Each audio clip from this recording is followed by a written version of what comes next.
लगातार शहर में अवैध निर्माणों के खिलाफ मुहिम चलाने की बात हो रही है।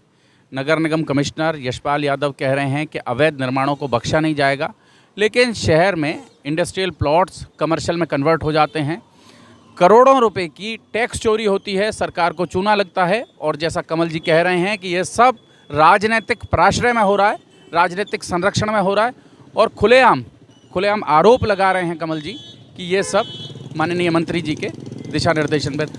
हालांकि आरोप हैं और जो कागज़ हैं, जो शिकायतें हैं, उनका एक बड़ा पुलंदा फिलहाल कमल जी के पास है।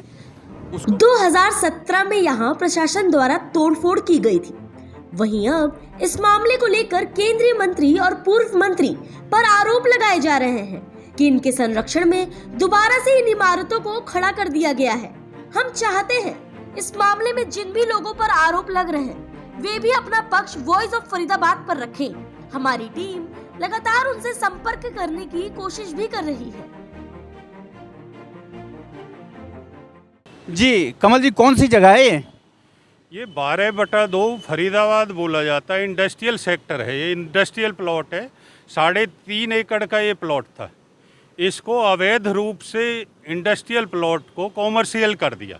ये जो SCF देख रहे हैं आप, ये अजय बैंसला पार्षद का है, आगे राजपाल मामा के हैं, कोई इनका वो है, एक लाला है, क्या नाम है उसका लाला का, ये है उमा शंकर है। वो सब कृष्णपाल जी से रिलेटेड हैं, जो हमारे केंद्रीय मंत्री जी हैं, उनकी कृपा दृष्टि से ये होता। और इसका हमने पहले 2017 में नगर निगम ने इसको तोड़ा था, 5 बिल्डिंगों को। 2017 में उसकी मैं कटिंग दिखा दूंगा अखबारों में। और हमने RTI भी लगाई, केस पुलिस में केस दर्ज हुए इनके खिलाफ, FIR दर्ज हुई। परंतु अब FIR भी पता नहीं कहाँ चली गई और ये रिकंस्ट्रक्ट भी हुए दोबारा से बन के। यशपाल यादव जी कह रहे हैं कि वो अवैध निर्माण को तोड़ेंगे, तो CLU वगैरह करा लिया होगा इन्होंने। कोई CLU हुआ हो तो मैं अपनी सारी प्रॉपर्टी को फरीदाबाद के नाम दान कर दूंगा। ये कैसे CLU हो सकता है आप बताइए।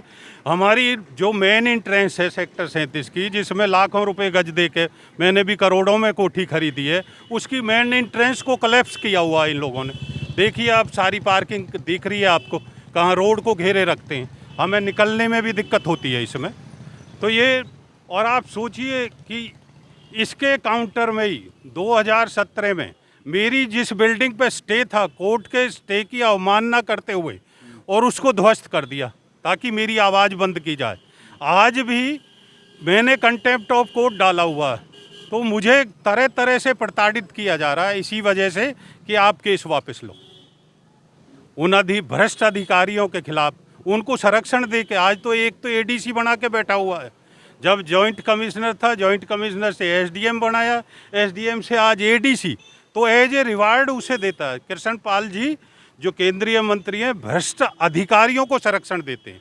जो इनकी बात को नहीं मानता उसका मेरी ख्याल में जिले में रुकना दुभर हो जाता है। नहीं तो मंत्री जी थोड़ा ही ऐसा करवाते होंगे, मंत्री जी तो न्यायप्रिय हैं। टोटल उनके संरक्षण में है। हमने RTI में देखा, अब यहाँ 159 करोड़ का नहर पार सीवर और वाटर लाइन का प्रोजेक्ट चल रहा है।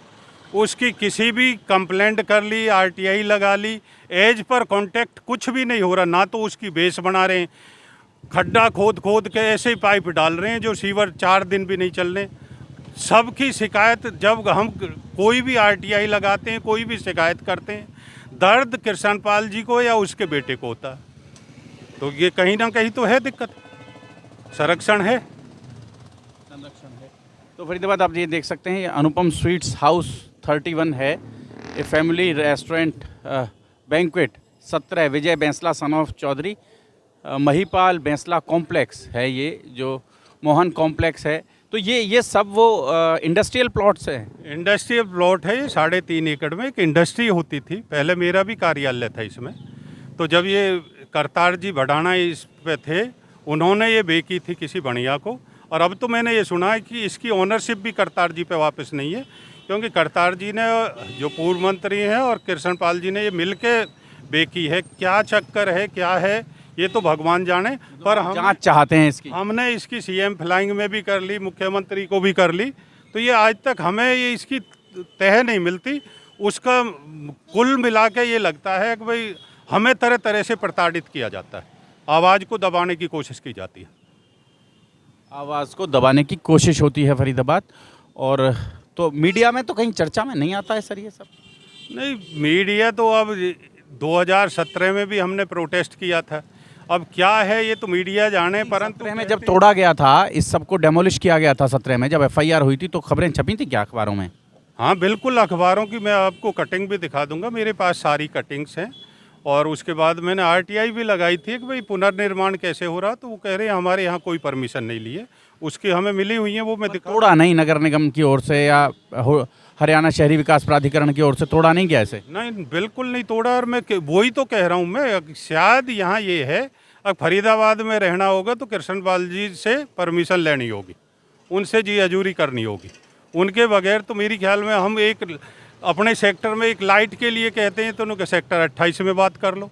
एक कोई निर्माण के लिए एक कमरा कॉलोनी में बनाना चाहें तो भाई देविंदर से बात कर लो। तो अधिकारी आके ये कहते हैं तो क्या कारण है, या पैसे दे दो, पैसे चाहिए। तो फरीदाबाद समझें आप, लगातार शहर में अवैध निर्माणों के खिलाफ मुहिम चलाने की बात हो रही है। नगर निगम कमिश्नर यशपाल यादव कह रहे हैं कि अवैध निर्माणों को बख्शा नहीं जाएगा, लेकिन शहर में इंडस्ट्रियल प्लॉट्स कमर्शियल में कन्वर्ट हो जाते हैं, करोड़ों रुपए की टैक्स चोरी होती है, सरकार को चूना लगता है। और जैसा कमल जी कह रहे हैं कि ये सब राजनीतिक प्राश्रय में हो रहा है, राजनीतिक संरक्षण में हो रहा है। और खुलेआम आरोप लगा रहे हैं कमल जी कि ये सब माननीय मंत्री जी के दिशा निर्देशन पर, हालांकि आरोप हैं और जो कागज़ हैं, जो शिकायतें हैं, उनका एक बड़ा पुलंदा फिलहाल कमल जी के पास है। जोड़ेंगे आपको शहर की ऐसी ही और महत्वपूर्ण खबरों के साथ। बहुत बहुत धन्यवाद।